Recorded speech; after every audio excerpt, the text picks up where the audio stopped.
Supernatural.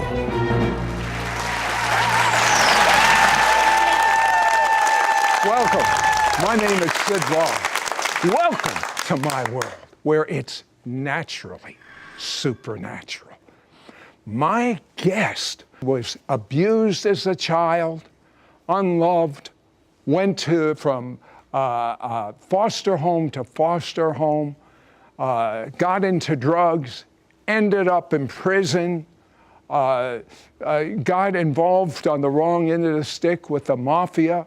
They tried to kill her, and she bumped into the first one that really loved her, Yeshua, Jesus, the Messiah. And day after day, God drenched her in his love. It was like a coat. It was like layer of layer came off of her, and she became the person that God really created her to be. Her life reads like the book of Acts. Why not? She's normal. Normal is defined by the Bible. How many of you want to be drenched every day in God's love? Yeah. Just 2 or 3? How many? Okay.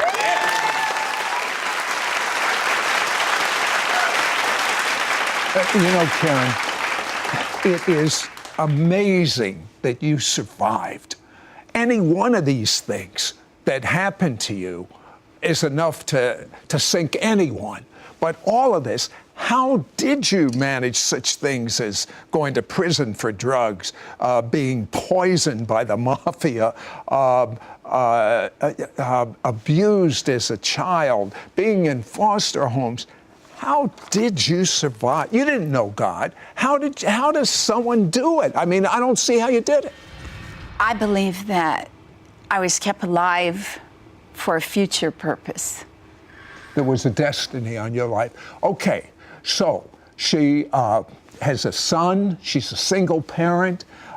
She gets into real estate, and she starts blessing her family, and she sees that her brother gets a nice house, but then there was something irregular in the records. So she starts doing some detective work, and it turns out that she found out a mafia connection. Turns out the mafia found out that she knew what was going on and was going to blow a whistle, so they start spying on her. What did they do to you? Oh, I was poisoned, and they wired our house, and there were men that stood around the house, and they drove me. Mafia works with fear, and it got to the point where I was sleeping with 2 loaded pistols in my pocket.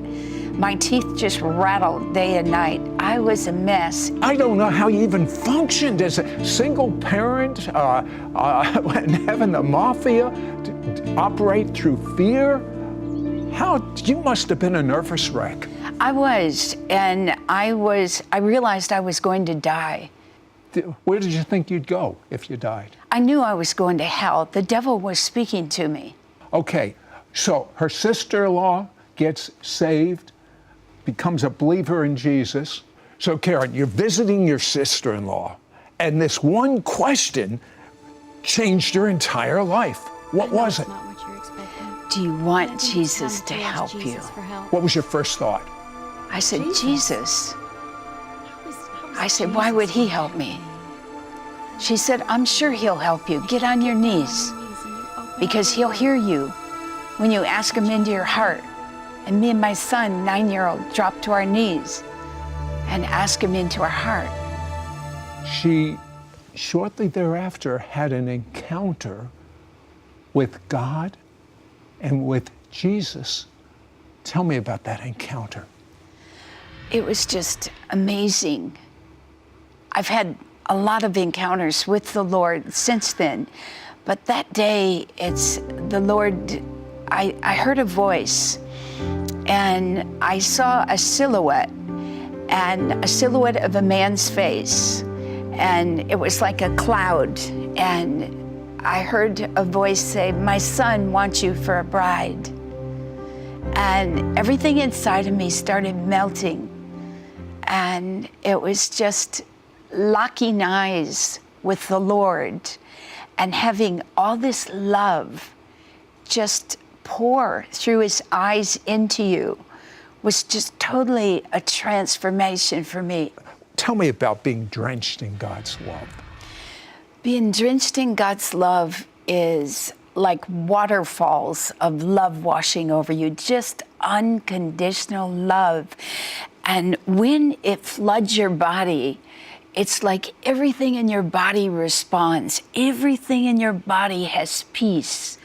It's like even your blood veins, your bones, everything in you, your hair, everything in you just responds to this love of God that drenches you, washes over you. Just unconditional power and love. This is available for everyone. Everyone. I was nobody. I was a nothing. I was something Satan had thrown out. This love is for everybody. All right, but she still has the mafia that's trying to kill her. But watch what God does when he stands up for one of his kids. Well, Karen, you're being bathed, drenched, I love that word, drenched daily in the love of God. Were you fearful of the mafia listening to your conversations, following you everywhere, trying to poison you at that point? No. I was laying on my bed meditating on just how beautiful and how good God was. I was no longer afraid of anything. I just wanted to keep being drenched by the love of God. And the Lord gave me a vision. And I saw the Lord, and he had these very large clopping shears. And he was cutting wires. And I knew that it was finished, that the mafia would never follow me again. And that day, there was a white van outside. A big guy got out of the van. He threw a football in the air. He said, "Touchdown," and they took the wires off my house. I'll tell you what, if God is for you, who would dare be against you? So your son Blake prophesies to you one day and says, "Mom, I think we should help the hungry, the starving, the needy people of the world." And that sounded right to you. And then you started moving in miracles. Tell me about the lady in the park that was dying from cancer. Oh, it was just wonderful. Her name was Mary, and she had cancer all over her. I think she had 7 cancers, if I remember right. And the doctors told her there was no hope for her to not come back anymore. And so I told her, I said, "Well, I serve Jesus." I said, "Cancer's no problem for Jesus." And I said, "Let me pray for you." So I prayed for her, and she said the next morning there was a lump on her and it was gone. So she went back to the doctor, and it was so funny. She said they bought a new machine, $100,000. They couldn't figure out, thought there was something wrong with their equipment. And she was giggling. She says, "Now they want me in there all the time. They want to know what I'm eating and everything else." But she was a poor woman. They wanted nothing to do with her. Now that the Lord was healing her and the cancer was getting smaller and smaller and smaller, she said they want her in there all the time. They're asking her all these questions. "What are you doing? What are you eating?" I said, "Tell them Jesus." So you get a call to go to Israel. Tell me briefly about that. I got the call to go to Israel the first time with the Samuel House Bible College in Wales. The second time, every time I heard the word Israel, the Spirit of God would fall on me, and it was like he gripped me, and he told me, "You must go to Jerusalem."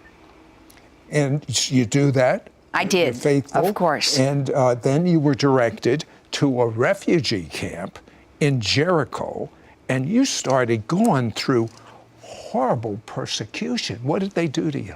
Because she's a witness. Tell me the type of persecution you went through. Well, when I moved into the refugee camp, I was the only one in a Palestinian refugee camp, and it was a militant refugee camp. You know, the Israeli army tanks would come in, and there was, you know, it was very edgy during the Iraqi war. And so I'm in the camp talking about Jesus, and they blew up my car. They threw Molotovs through my windows. I mean, all kinds of things happened. They talked about me on the mosque.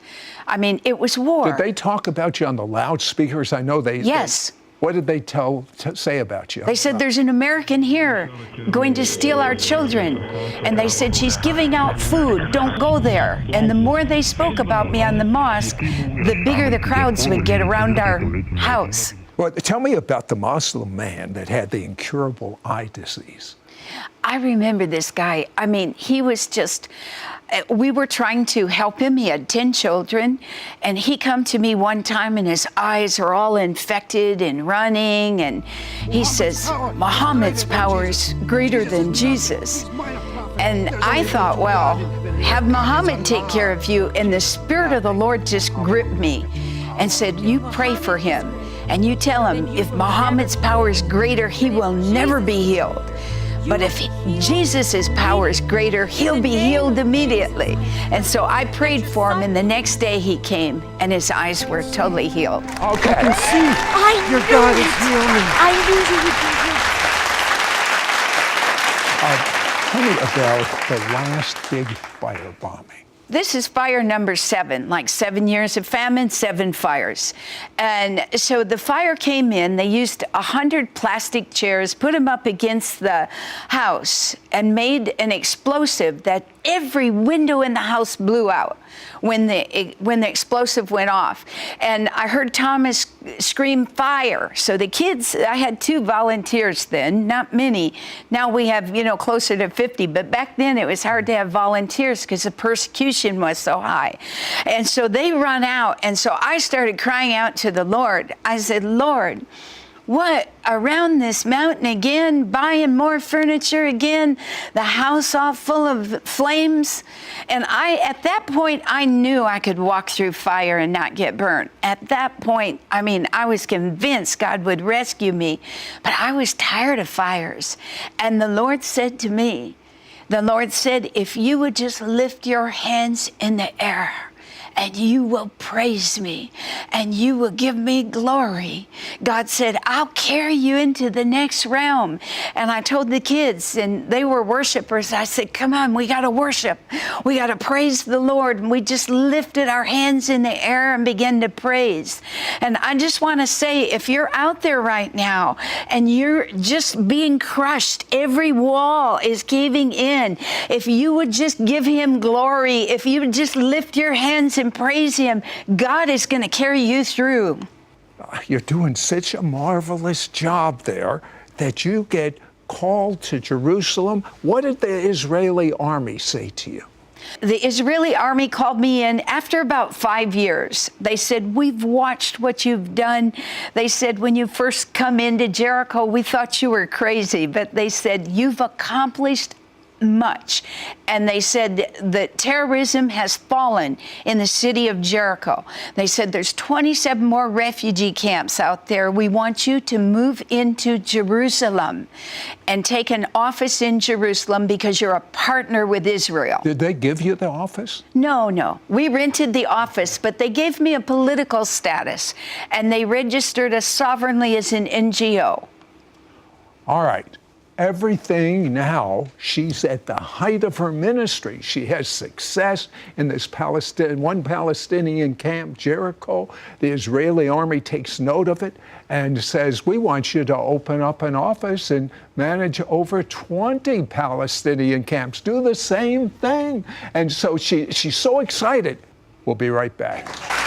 Okay, Karen, you're ready for the ministry of your life, what you're created for. I mean, the Israeli army wanted you to do the same thing you did in Jericho. You get back to your destiny. You're in Jerusalem. You're managing these Palestinian camps, and then the persecution gets beyond the pale. They literally tried to kill her. Tell me about that day. Well, that was very recent. a year ago. They surrounded our church. They gassed us. They threw rocks through the window. 9 people got hurt. This was the Palestinian militants. Yes, in Jerusalem, Arab Israelis and some of the Palestinian militants from the West Bank. There was a weapons specialist that used to work for President Arafat. There was another few of the men that had been arrested by the Israeli army for previous incidents. They wanted my building to make a mosque. And they just were relentless. I'm talking about 4.5 months, a serious prosecution where I couldn't even step outside without them saying, we're going to kill you. Okay, so you're in your church and they come up to you. Was it from behind? What did they do? One morning, I go outside and I'm feeling that God's going to give me a breakthrough, and I'm waving a flag that says Yeshua. It's Sunday morning, 10 o'clock, waiting for our service to start, and people are coming in.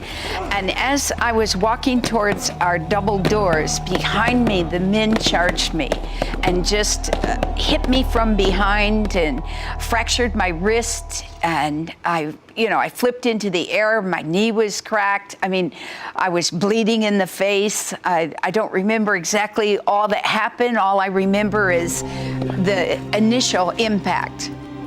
And you told me you left your body. Oh, for sure. I laid on the ground and I left my body. I couldn't breathe. And I all of a sudden, I'm just in the air with Jesus. I'm just in the air with Jesus. And I'm saying to the Lord, and I feel the Lord had put this in my heart, because afterwards I thought it was a strange thing to be praying about when there was no life in my body laying there in front of the church. But I began to tell the Lord, Lord, they're laughing at you. They're blaspheming you. I said, your enemies are mocking you. I said, I have no breath. I'm laying there like a piece of flesh. And it was a woman, an Israeli, came out of the church, Kathy. She began to pray in tongues, and then I heard a heavenly choir. I just hear this angel singing, and it was just so beautiful. And next thing I know, it was like a lightning bolt hit me. The breath of God comes back in me, and I'm on my feet. I really felt like I shot into the air, but I'm standing on the earth, and I tell my secretary, give me the flag. And I didn't even know my wrist was fractured. And I began to wave the flag wildly. I mean, they were watching, and I was just waving this flag in front of their cameras, just screaming, Jesus, Jesus, Jesus. But then a group of Chinese came to Israel, and they had these big drums. And how long did they play these drums? 72 hours. And at the end of 72 hours, and this wasn't just drums, this was spiritual warfare at the highest level. What happened at the end of 72 hours? Well, it was so wonderful, because when they arrived, they said, Pastor Karen, we know how to fight the dragon.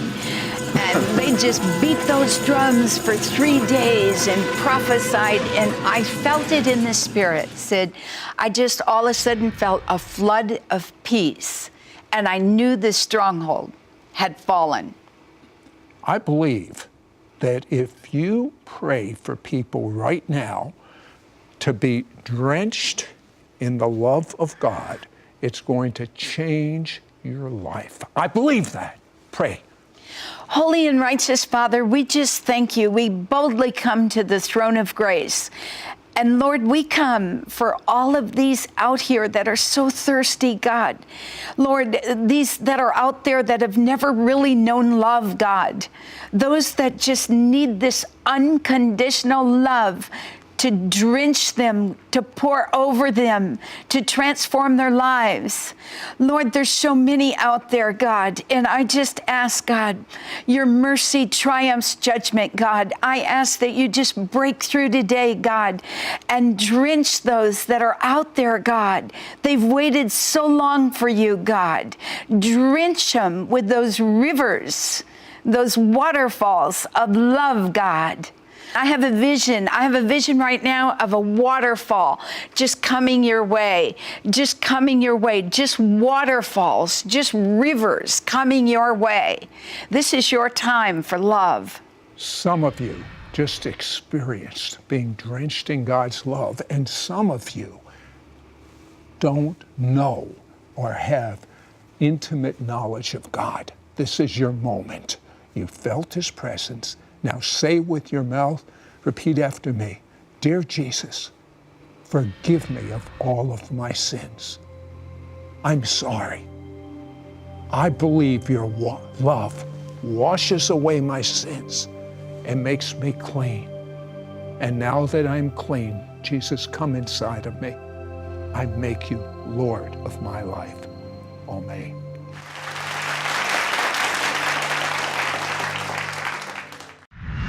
Next week on It's Supernatural.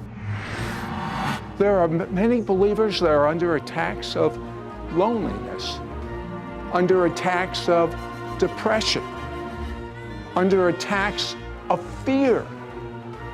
There's so many areas.